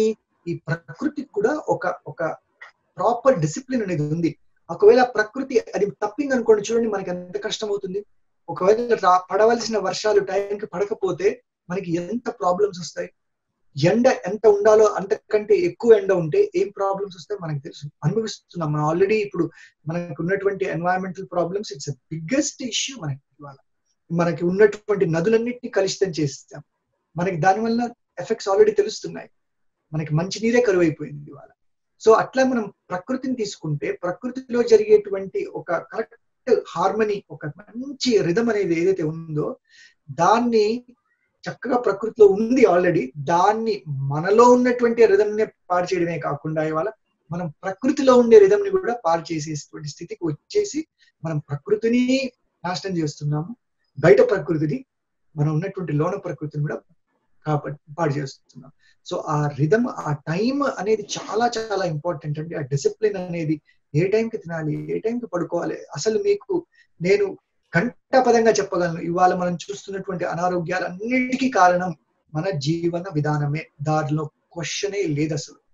ఇన్ఫాక్ట్ వరల్డ్ హెల్త్ ఆర్గనైజేషన్ కూడా దానికి ఒక పేరు కూడా ఇచ్చింది, నాన్ కమ్యూనికబుల్ డిసీజెస్ అంటారు, NCDs. ఇవాళ మనకి ఇది వరకు అఫ్ కోర్స్ ఇప్పుడు కరోనా అంటే వచ్చింది అనుకోండి, బట్ జనరల్ గా మనకి ఒక ఈ విష జ్వరాలు కానీ క్రిముల నుంచి కానీ వచ్చేటువంటి అనారోగ్యాలు పూర్తిగా తగ్గిపోయినాయి. ఇవాళ ఈ కరోనా కూడా అఫ్ కోర్స్ మళ్ళీ దానికి కూడా మనం చేసుకున్నటువంటి అపరాధాలు, మనం చేసినటువంటి దోషాలు కూడా ఒక రీజన్ అనేటువంటిది అందరికీ తెలుస్తుంది. మనం ఈ ప్రకృతిలో చేస్తున్నటువంటి తప్పుల మూలంగా అది కూడా వచ్చిందని. సో అలాగా మనం ఇవాళ అనుభవిస్తున్నటువంటి ఈ నాన్ కమ్యూనికబుల్ డిసీజ్ అన్నిటికీ కారణం డయాబెటీస్ అవ్వండి, హైపర్ టెన్షన్ అవ్వండి, ఆర్థరైటిస్ అవ్వండి, క్రోన్స్, కొలైటిస్, యాంగ్జైటీ, డిప్రెషన్. మీరు వెళ్ళి వరల్డ్ హెల్త్ ఆర్గనైజేషన్ వెబ్సైట్ లోకి వెళ్ళి స్టాటిస్టిక్స్ చూస్తే ఇవాళ మనకి అసలు అనారోగ్యానికి మనం చాలా త్వరగా పీపుల్ చనిపోవడానికి కూడా, మనుషులు చనిపోవడం కూడా జరుగుతుంది. ఎందుకనంటే కేవలం ఈ NCDs వల్ల. అండ్ క్యాన్సర్, దీని నుంచి క్యాన్సర్ ఇవాళ అసలు కామన్ అయిపోయింది. ఎక్కడ చూస్తే అక్కడ క్యాన్సర్. క్యాన్సర్ కూడా కారణం ఏంటండి? సేమ్ ఇంతే. ఆహారము, వ్యవహారము, మన నిద్ర, మన ఎమోషన్స్, మనం చేసే కర్మలు, ఇవి ఎప్పుడైతే సమయంలో మనం పాటించలేకపోతున్నామో ఆటోమేటిక్ గా మీకు అది ఇన్స్టెంట్ గా మీకు కొడుతుంది. అది 1 డేలోనా, 1 మంత్ లోనా, 1 ఇయర్ లోనా చేసి. కానీ వాళ్ళు ఎలా ఉన్నామంటే మనము ఆ రూట్ మర్చిపోతాము. అయ్యో నాకు ఇది వచ్చేసింది, నాకు ఈ ప్రాబ్లం వచ్చేసింది, ఎందుకు వచ్చేసిందో, ఏమైపోయిందో డాక్టర్ దగ్గరికి పరిగెడతాం. పాపం వాళ్ళు కూడా ఏం చేస్తారు చెప్పండి? మనం తీసుకెళ్తున్న వాటికి వాళ్ళు ఏదో ఫార్మాస్యూటికల్ కంపెనీ వాళ్ళు ఒక మందు కనిపెట్టి ఆ సిమ్టమ్ ముందు కాస్త తగ్గించి, కానీ సోర్స్కి ఎవరు వెళ్ళట్లేదు. ఇప్పుడు నేను చెప్పినటువంటి వాళ్ళందరూ ఇక్కడ సునీతం దగ్గరికి వచ్చిన వాళ్ళందరూ ఎందుకని, ఎక్కడ ఏ మెడిసిన్ వాడినా తగ్గినటువంటివన్నీ కూడా, అసలు మందులు లేనటువంటివి కూడా ఇక్కడ నయమైపోతున్నాయి అంటే ఎందుకని అవుతున్నాయంటే సింపుల్ రీజన్. తీసుకెళ్లి మళ్ళీ ఆవిడ మనల్ని ఆ సోర్స్ కనెక్ట్ చేస్తున్నారు. ఆ ప్రాణశక్తి ఎప్పుడైతే స్టార్ట్ అయిందో మీకు లోపల అన్ని కణాలన్నీ మళ్ళీ న్యాచురల్ గా మొలకలు ఎత్తినట్టుగా, ఎలా అయితే మనం కొన్ని విత్తనాలు ఏదైనా మొలకలు వస్తాయో అలాగా స్టార్ట్ అవుతుంది. సో డెఫినెట్ గా మన జీవన విధానముకి, మనం గోత్రూ అయ్యే స్ట్రెస్ అండ్ ఒత్తిడిలకి, మనం అనుభవిస్తున్నటువంటి బలహీనతకి, శారీరక బలహీనతకి, మానసిక బలహీనతకి, వీటన్నిటికి కనెక్షన్ ఉంది. అయితే వీటన్నిటి నుంచి విముక్తి ఎలా పొందాలి? విముక్తి, ఇప్పుడు ముక్తికి వచ్చాం. Very good. అయితే విముక్తి పొందడానికి ఇప్పుడు మనం చెప్పినవి అసలు ఫస్ట్ ఫాలో అవుతే ఒక స్టేజ్కి వస్తామండి. ఒక స్టేజ్కి వస్తాం, మన ఆరోగ్యం బాగుపడుతుంది, మన ఆహార వ్యవహారాలు, కర్మలు, మనస్సు ఒక స్థితి, ఇక్కడెక్కడో అడుగాడిపోయినటువంటి స్థితి నుంచి ఈ స్టేజ్కి వస్తాం. అయితే పూర్తిగా అసలు ముక్తి అనేది మనం అనుభవించాలంటే, విముక్తి ఈ వ్యసనాల నుంచి, వీటి నుంచి ఫస్ట్ విముక్తి పొందుతాం. అసలు పూర్తిగా అసలు జీవన్ముక్తుడు అని అంటారు. జీవన్ముక్తి అంటే అసలు ఈ పూర్తిగా జీవితాన్ని నుంచి నాకు ముక్తి కావాలి అని అనుకుంటారు మనుషులు. అయితే దాన్ని కూడా చాలా మనం అర్థం చేసుకునే విధానంలో ఉంటుంది. మిస్అండర్స్టాండ్ చేసుకుంటారు. జీవన్ముక్తి అంటే ఇంకా నాకు ఇంకేమీ అవసరం లేదు, ఈ ప్రపంచం వదిలేసేసి నేను ఎక్కడికో వెళ్ళిపోతాను, ఏదో ఇంకో ప్రపంచం ఉంది, అక్కడికి వెళ్ళిపోతే నాకు స్వర్గము నరకము అనేవి ఉంటాయి అనేటువంటి అపోహ కూడా చాలా మంది ఉంది. నిజంగా చెప్పాలంటే మనం విముక్తి పొందవలసినటువంటిది ఈ ఈ అలవాట్లు, ఈ వ్యసనాలు, వీటి నుంచే. అయితే ఈ శక్తిని పొందిన తర్వాత కూడా ఒక ప్రాబ్లం వస్తుంది మనిషికి.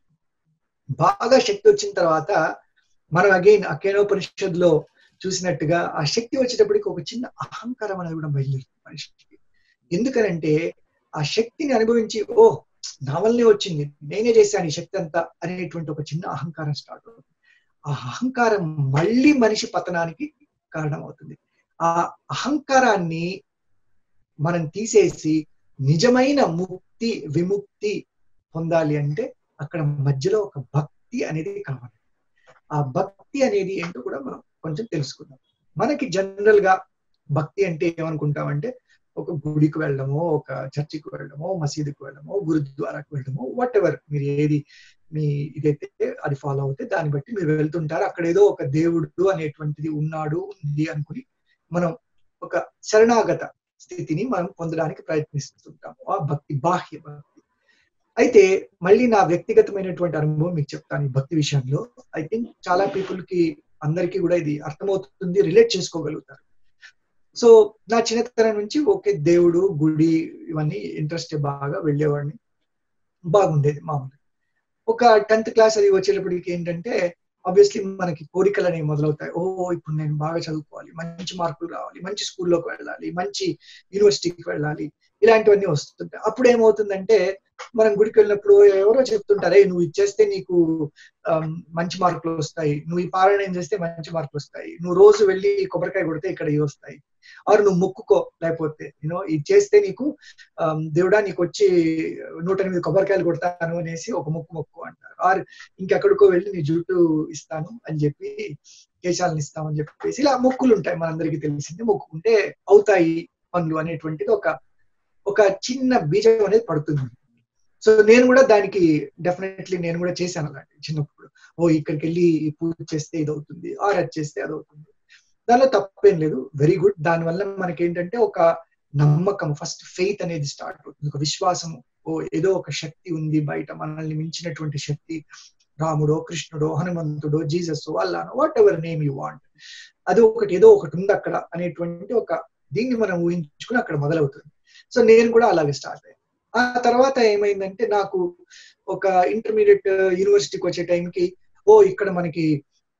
ఇక్కడ సాయిబాబా ఉంటారు, ఇంకెక్కడో ఇంకొక గురూజీ ఉంటారు, బాబాజీ ఉంటారు, ఇలాగా తెలిసినప్పుడు వాటిని అంతగా నమ్మేవాడు కాదు. ఆబ్వియస్లీ నేను చదువుతుంది కూడా సైంటిఫిక్ గా ఉన్నాను కాబట్టి అవన్నీ నేను నమ్మను, అవన్నీ అంతా వేస్ట్ అని నేను మా అమ్మమ్మలతో నానమ్మలతో కొంచెం ఆర్గ్యూ చేస్తుండేవాడిని.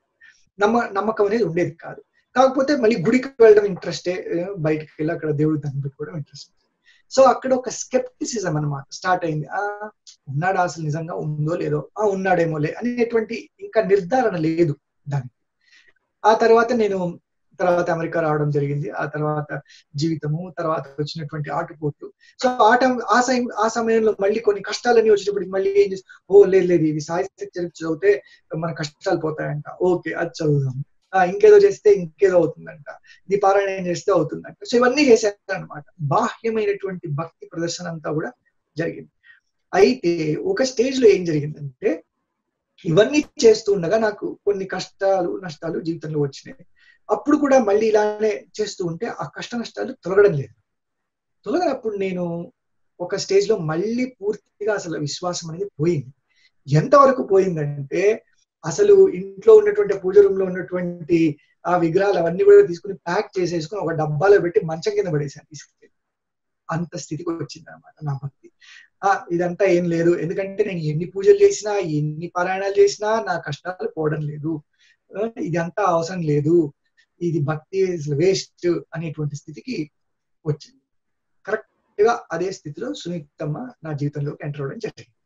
సో అక్కడ నాకు ఫస్ట్ ఎక్స్పీరియన్స్ ఆఫ్ రియల్ భక్తినే తెలిసింది. ఏది తెలిసిందంటే ఆవిడ కరెక్ట్ సుమన్, నేను ఆవిడకి ఇవన్నీ చెప్పాను. సో ఆవిడ ఏమన్నారంటే అసలు ఫస్ట్ భక్తి అనేది నీ మీద ఉండాలి, బయట దేవుడి మీద వదిలేసేయి. నువ్వు ఎప్పుడైతే ఆ భక్తిని భక్తి అంటే భక్తికి యాక్చువల్ గా ఇంకొక పర్యాయ పదం నిజంగా చెప్పాలంటే ప్రేమ. ఆ భక్తిలో మనం చూపించేది ప్రేమనే భగవంతుడి మీద. సో ఆ ప్రేమ, ఆ భక్తి ప్రేమ అనేవి ఎప్పుడైతే నీ మీద నీకు ఉంటాయో, తర్వాత నీకు బయట ఉంటుందా లేదనే తర్వాత విషయం, బట్ ముందు నీకు ఉండాలి. విశ్వాసం కూడా బయట ఏదో ఒక ప్రతిమ మీదో విగ్రహం మీదో ఒక వ్యక్తి మీదో కాదు, ముందు విశ్వాసం నీకు నీ ఆత్మ మీద ఉండాలి. ఆత్మ విశ్వాసం కావాలి. ఎప్పుడైతే self love, self confidence, self care start అవుతాయో అప్పుడు రియల్ భక్తి స్టార్ట్ అవుతుంది అనేటువంటి తెలుసుకున్నాను. తెలుసుకోవడమే కాకుండా అనుభవించాను. ఏమైందంటే ఎప్పుడైతే నేను ఆ సూక్ష్మ జ్ఞానంలోకి వెళ్ళి ఆ స్థితిని అనుభవించి బయటకు వచ్చానో, నాకు తెలియకుండానే భక్తి స్టార్ట్ అయిపోయేది. ఇప్పుడు దాకా నేను చేసినటువంటి పూజలు, వీటన్నిటువంటి చదివినటువంటి పారాయణాలు, చేసినటువంటివన్నీ కూడా ఒక్కసారిగా నాకు వాటి పరమార్థం ఇదనమాట అనేటువంటి తెలిసింది. సో ఇందులో తెలిసింది ఏంటంటే, ఐఎమ్ నాట్ సేయింగ్ ఇవన్నీ చేయకూడదు అని అనట్లేదు. అవన్నీ చేయడం ద్వారా కూడా మనం ఇలాంటి గురువుల్ని, ఇలాంటి గొప్ప వ్యక్తుల్ని కలుస్తాము. ఇవన్నీ కర్మలు అనేటువంటి ఉంటాయి, మనకి పూర్వజన్మ సుకృతాలు ఇవన్నీ ఉంటాయి. ఇవన్నీ చేయగా బాహ్యంగా అల్టిమేట్ గా లోపలికి వచ్చి ఆ లోపల ఆ భక్తి అనేది అద్భుతంగా అన్నమాట. ఎలాగంటే అసలు నాకే ఆశ్చర్యం. ఆ ధ్యానం చేసేసి తర్వాత బయటకు వెళ్తూ కార్లో డ్రైవ్ చేస్తుంటే నేనే తెలియకుండా దేవుడి మీద పాటలు రకరకాలు నేనే రాసేసుకునేవాడిని. నాకే లోపల వస్తుండేవి. ఆ తన్మయత్వాన్ని అనుభవించేవాడిని. సో అక్కడ నాకు తెలిసింది ఏంటంటే, ఎస్, బయట బాహ్య భక్తి ఉండడం అవసరమే, కానీ నిజమైన భక్తి ఏంటంటే మనలో ఉన్నటువంటి శక్తికి ఐక్యం అవ్వడమే భక్తి. ఆ శక్తిని ఎప్పుడైతే అనుభవిస్తూ దాని లోపలికి ఆ శక్తికి శరణాగతి అవ్వాలి. ఆ శక్తిని మనం వాడుకోవడం తప్పు లేదు, వాడుకోవాలి మనం చేసేటువంటి కర్మలకి, క్రియలకి. బట్ ఆ శక్తి మీద మళ్ళీ మీకు ఒక శరణాగత స్థితి వచ్చి సరెండర్ అవ్వడము చాలా ఇంపార్టెంట్.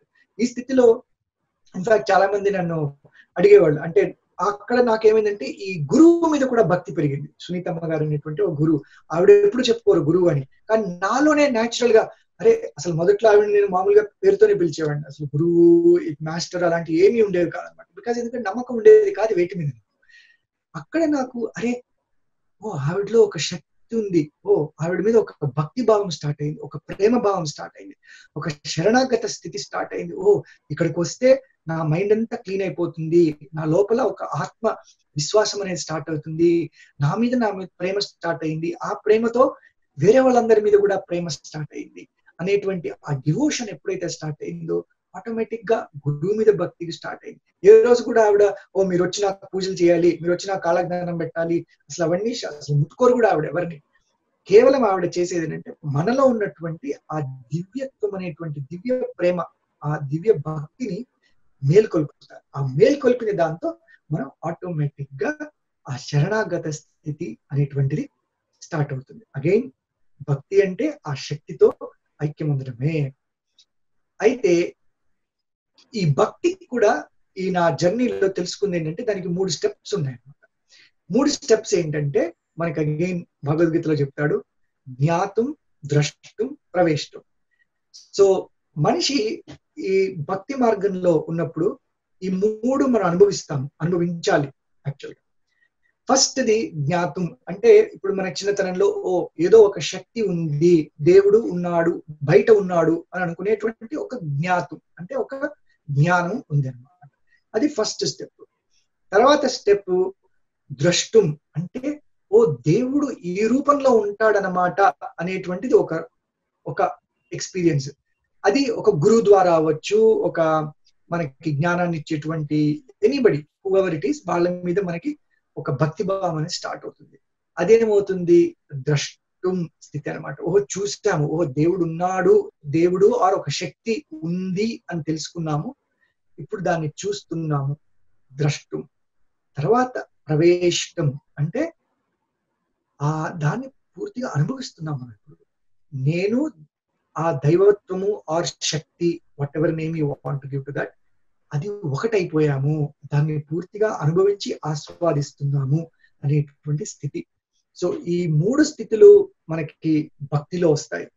ఆ 3 స్థితుల్ని ఎప్పుడైతే అనుభవిస్తామో ఆ 3వ స్థితియే మళ్ళీ ఆ ప్రవేశం అంటే ఏంటి? ఆ శక్తిలో మనం పూర్తిగా శరణాగతి అయిపోవడమే ప్రవేశం. సో ఈ 3 మళ్ళీ గీతలో కూడా దానికి ఒక ప్రాసెస్ చెప్తారు ఆయన. ఫస్ట్ మనిషి ఎలా స్టార్ట్ అవుతాడంటే, ఈవెన్ మనకి ఆ శక్తి కానీ, శక్తి రూపం కలిగినటువంటి వ్యక్తి కానీ ఆర్ ఒక గురువు గాని కలిసినప్పుడు మనం 3 స్టేజెస్ లో వెళ్తాం. ఒకటి వచ్చేసేసి తవైవాహం, తర్వాత మమైవత్వం, తర్వాత త్వవేవాహం. సో ఫస్ట్ ది తవైవాహం ఏంటంటే నేను నీ వాడిని అనేటువంటి స్థితి, ఐఎమ్ యువర్స్ అనేటువంటి స్థితి అన్నమాట. ఎందుకంటే ఇక్కడ ఇంకా సపరేషన్ ఉంది.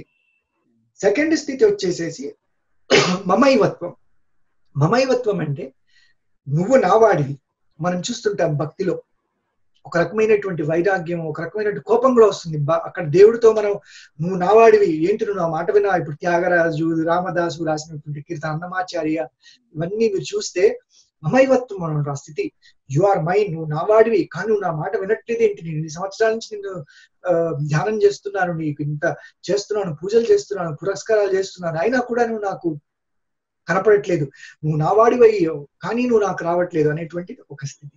ఆ స్థితి నుంచి త్వమేవాహం అనే స్థితికి వెళ్తాం. త్వమేవాహంలో ఏమైపోతుందంటే నేను నువ్వు ఒకటే. I am you, you are me, we both are one అనేటువంటి స్థితి. సో ఆ స్థితి ఎప్పుడైతే మనం అనుభవించామో అది పూర్ణ భక్తి. ఇప్పుడు మీరు ఇన్ఫాక్ట్ ఒక చిన్న ఎగ్జాంపుల్, రామకృష్ణ పరమహంసని చూస్తే, రామకృష్ణ పరమహంస కూడా ఫస్ట్ బాహ్య భక్తి. ఆయన ఎప్పుడు కాళికామాతని పూజ చేస్తూ ఉండేవాళ్ళు, అర్చన చేస్తూ ఉండేవాళ్ళు ప్రతిరోజు. అలా చేయగా ఏ స్థితికి వచ్చారు ఫైనల్ గా అంటే, ఒక రోజున ఆయన ఆ పువ్వులు తీసుకుని ఆ దేవికి వేసే బదులు ఆ పువ్వులు ఆయన తల మీదే ఆయన వేసుకున్నారు. ఎందుకని?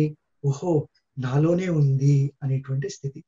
అయితే చెప్పచ్చో చెప్పకూడదు కానీ ఆ స్థితిని నేను ఎన్నోసార్లు అనుభవించాను. సునీతమ్మ దగ్గర ధ్యానం చేసిన తర్వాత నాకు కొన్ని సంవత్సరాలకి 2-3 సంవత్సరాల తర్వాత నాకు కూడా ఏ స్థితి వచ్చిందంటే, ఓహో లోపల నేను అనుభవిస్తున్నాను ఆ దైవత్వాన్ని, నేనే దైవము, నాలోనే ఉంది, ప్రతి అణువణువులో ఈశావాస్య విధం సర్వం అనేటువంటి ఎక్స్పీరియన్స్. అహం బ్రహ్మాస్మి, అహం బ్రహ్మాస్మి,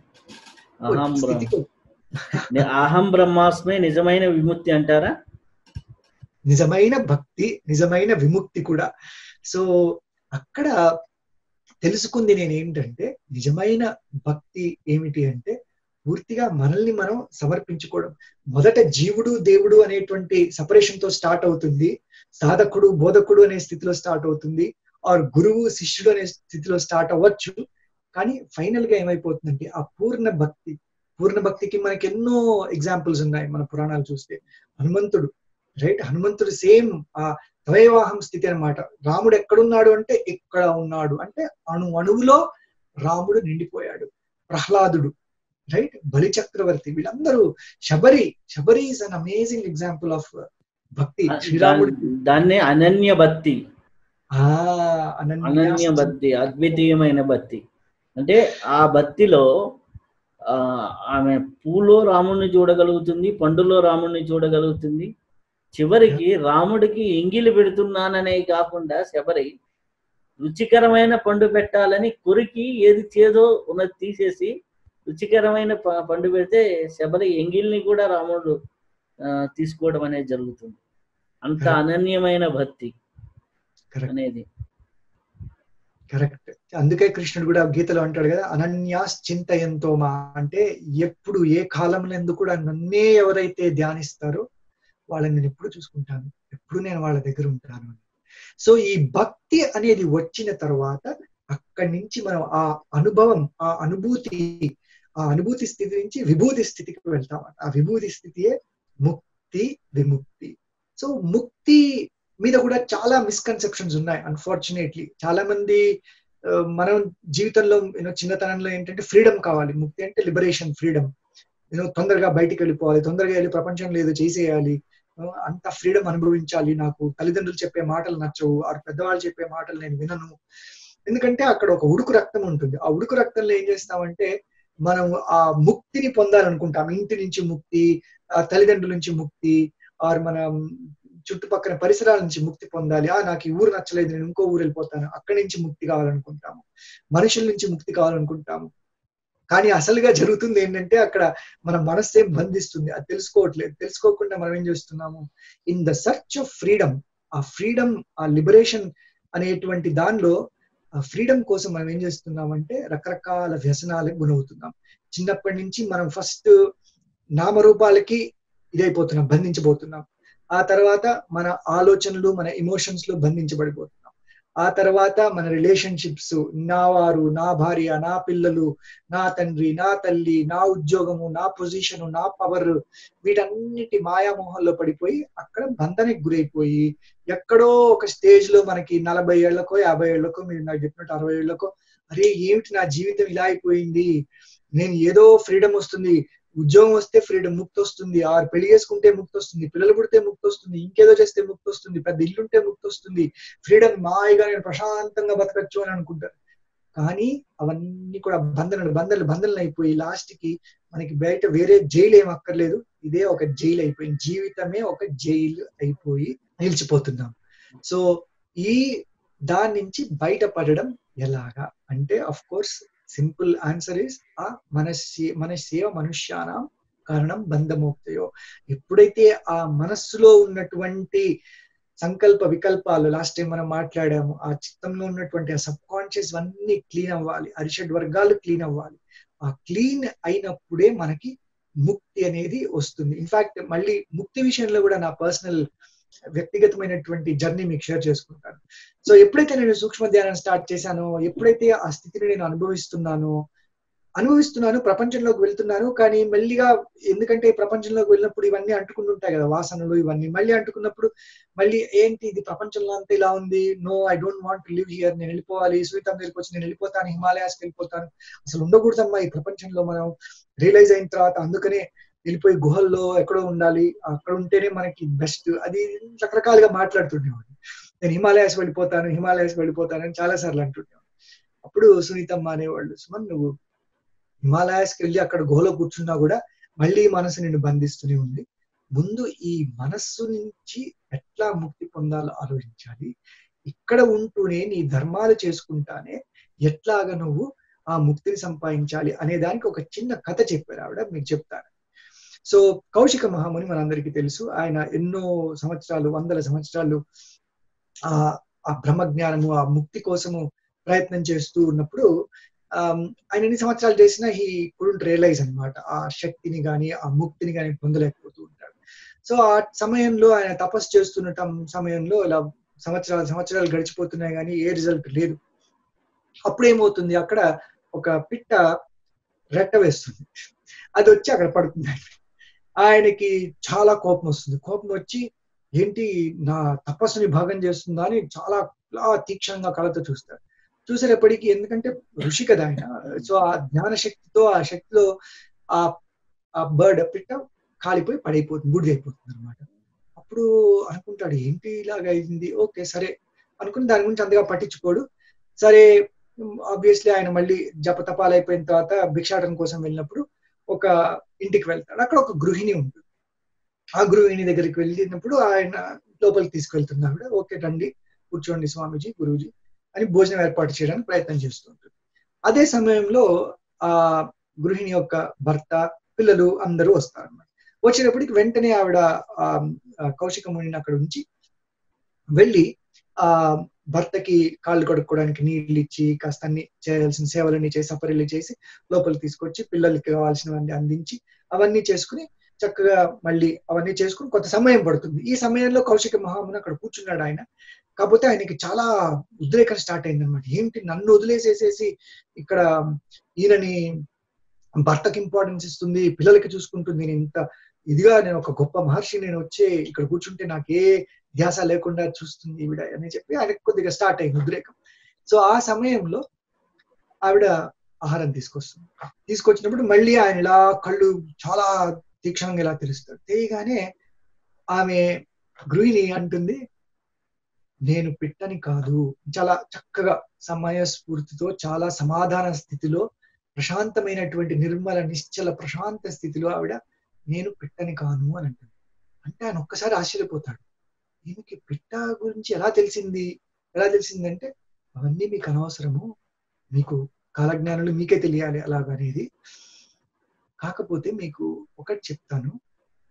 అంటే అప్పుడు ఆయన అంటాడు, నువ్వు ఇవన్నీ చేస్తున్నావు, అసలు నువ్వు పట్టించుకోవట్లేదు, నువ్వు ఇంత చక్కని హ్యాపీగా ఎలా ఉన్నావు అసలు నువ్వు అని అంటే ఆవిడ సమాధానం ఇస్తుంది, మీరు అసలు ముక్తి గురించి తెలుసుకోవాలనుకుంటే అక్కడ ఊర్లో ధర్మాంగదుడు అనేటువంటి ఒక వ్యక్తి ఉన్నాడు, ఆయన దగ్గరికి వెళ్ళి మీరు కలవండి, మీకు ఆయన చెప్తాడు. సో కౌశిక ముని అనుకుంటాడు, ఓకే సరే చెప్పింది కదా ముక్తి గురించి, ఆ ధర్మాంగదుడు అనే దగ్గరికి వెళ్దామని చెప్పి అక్కడికి బయలుదేరుతాడు. ఆ ఊరికి వెళ్ళి కనుక్కుంటాడు ఎవరి ధర్మాంగదుడు అంటే వాళ్ళు చెప్తారు, అక్కడ ఆయన కటిక ఆయన మాంసం అది కొట్టి అమ్ముతుంటాడు, అక్కడ ఉంటాడు ఆయన. ఈయన ఆశ్చర్యపోతాడు, ఈమె ఎందుకని నేను ఇట్లా పూజలు పునస్కారాలు చేసుకునేటువంటి ఒక ఋషిని, ధ్యానం చేసుకునే ఋషి నన్ను అక్కడ ఎవరో మాంసం కొట్టే వాడి దగ్గరికి ఎందుకు పంపుతుంది, కటిక వాడి దగ్గరికి, బుచ్చర్ దగ్గరికి అని చెప్పి చాలా ఆందోళన పడతాడు. సరే ఎందుకైనా చెప్పింది కదా ఆమె అని చెప్పి వెళ్తాడు. వెళ్ళినప్పుడు అక్కడ ఈయన చేస్తూ ఉంటాడు చేయవలసిన పని, మాంసం అంతా చేసి అందరికి అమ్ముతుంటాడు, అయిపోతుంది. ఈయన చూస్తాడు, అరే వచ్చారా అని చెప్పి, ఏంటి మహర్షి మీరు ఇక్కడికి వచ్చారు అంటే, లేదు ఇట్లా నన్ను ఒకళ్ళు పంపించారు అని అంటే, ఓకే సరే రండి అని చెప్పి ఇంటికి తీసుకెళ్తాడు. ఇంటికి తీసుకెళ్తే అక్కడ ఇంటికి వెళ్ళగానే అందరూ, ఆయన భార్య పిల్లలు అందరూ చక్కగా పరిగెత్తుకుని వచ్చి, ఒక రకమైన ఆనందం అనమాట. ఇంట్లో ఎక్కడ చూసినా ఆనందము, ఆత్మీయత చక్కగా అనుభవిస్తూ ఉంటారు అందరూ. ఆయన తల్లిదండ్రులు ఉంటారు, వెళ్ళగానే వాళ్ళకి సేవ చేస్తాడు, పిల్లల్ని చక్కగా చూసుకుంటాడు, భార్యకి ఇవ్వాల్సింది ఇస్తాడు. ఇవన్నీ చేసి మళ్ళీ కౌశిక దగ్గరికి వచ్చి కూర్చుంటే అప్పుడు కౌశిక ముని అడుగుతాడు, నీకు ముక్తి గురించి నాకు చెప్తావా, ఎందుకంటే ఇట్లా నన్ను గృహిణి పంపించింది అని. అప్పుడు ఆయన చెప్తారు, ధర్మాంగదుడైనటువంటి వ్యక్తి, ముక్తి అంటే మనం చేసే ధర్మాలు కర్మాలు ఎప్పుడైతే సక్రమంగా చేస్తామో అదే ముక్తి. దేనికి మనం బంధించబడకుండా మనం చేయవలసినటువంటి ధర్మాలు కర్మలు ఎప్పుడైతే న్యాచురల్ గా చేసుకుంటూ వెళ్తామో అదే ముక్తి, అదే ఆత్మజ్ఞానము, అది ఎక్సలెంట్ సార్, ఎక్సలెంట్. సో అది ముక్తి, నిజమైన ముక్తి. అంతేకాని మనం ఏదో ఎక్కడికో వెళ్ళిపోతే వచ్చేది కాదు అని ఆ కథ నాకు అమ్మ చెప్పినప్పుడు నా జీవితం పూర్తిగా మారిపోయిందండి. ఆ తర్వాత నుంచి నేను ఎప్పుడు నాకు ఏ టఫ్ సిచ్యుయేషన్ వచ్చినా కూడా, ఇదివరకు అనుకునేవాడిని నేను ఒక ఆశ్రమానికి వెళ్ళిపోవాలి, ఏదో హిమాలయాస్కి వెళ్ళిపోవాలి అని. అప్పటి నుంచి నేను ఈ ప్రపంచమే ఒక ఆశ్రమము.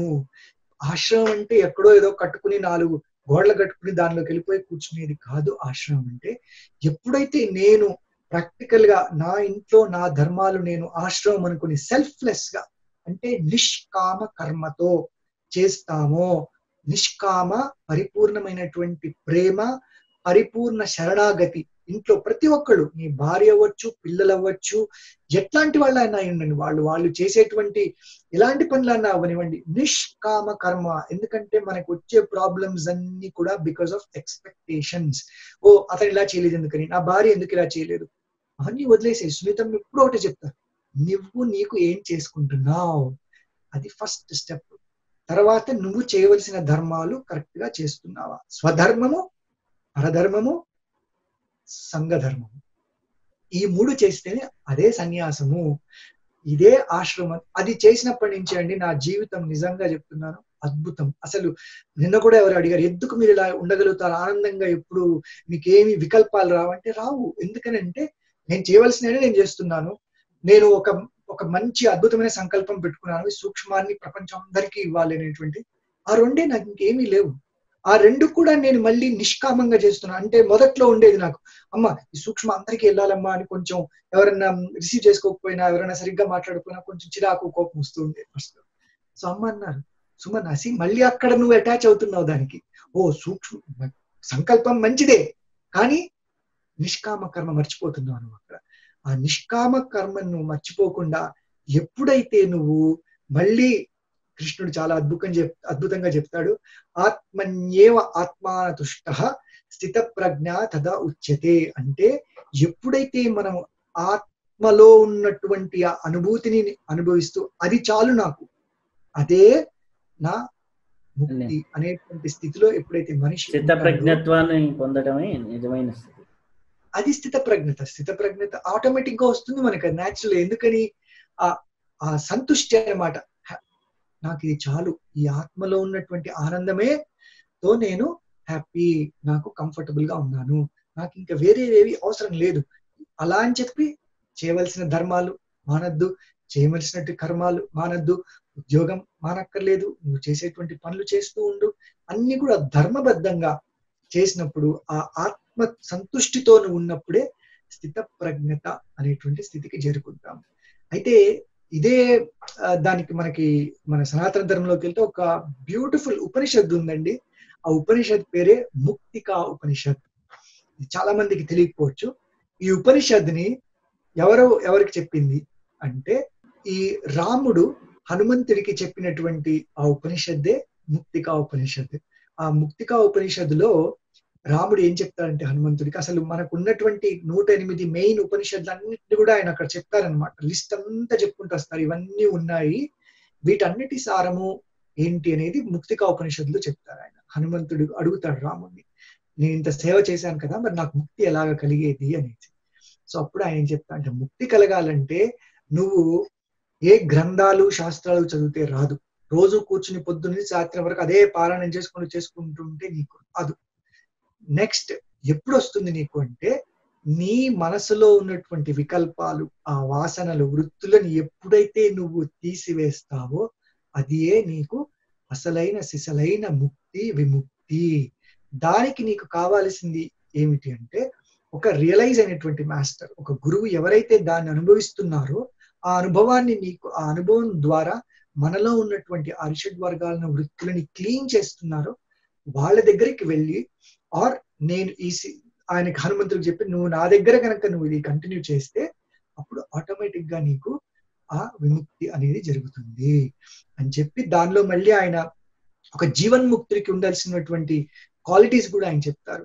విచ్ నేను పర్సనల్ గా సునీతమ్మ దగ్గర ఎక్స్పీరియన్స్ అయ్యి తర్వాత ఇది చదివినప్పుడు అనిపించింది, అబ్బా ఎంత అదృష్టం, నేను ఇలాంటి ఒక జీవన్ముక్తుల దగ్గర నేను శిష్యరికం చేస్తున్నాను అనేటువంటిది.